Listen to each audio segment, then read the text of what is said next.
How are current economic conditions shaping your real estate investment goals?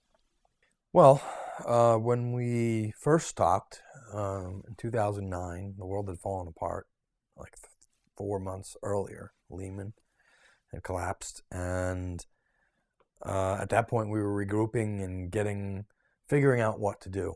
2009, 2010, that still continued to some extent. In 2011, we struck and we bought a few things that were in the distressed real estate market.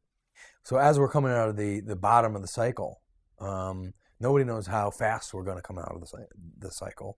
Nobody knows really. I mean, nobody really has a crystal ball. All you can do is go on your gut.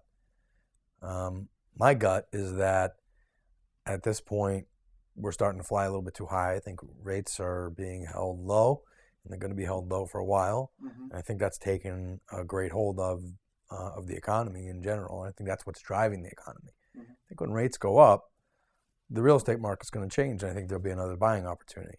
But right now, I think the only space you really want to be in is the distressed space, because otherwise you're just betting on rates to stay low, and you know they're not going to stay low. In general, the Fed has dictated what their policy is going to be for the medium term, and maybe even for the long term. They plan on holding rates low, and as long as they hold rates low, then in general, mortgage and lending rates will be low for consumers, for developers and investors, and with rates at 3 to 5%, most deals look pretty good, and you can fool yourself into making long-term bets. As long as you have long-term money, you're in much better shape. But if you're doing a 5-year loan and it comes due, and all of a sudden the interest rate is 6 or 7, you won't be able to refinance.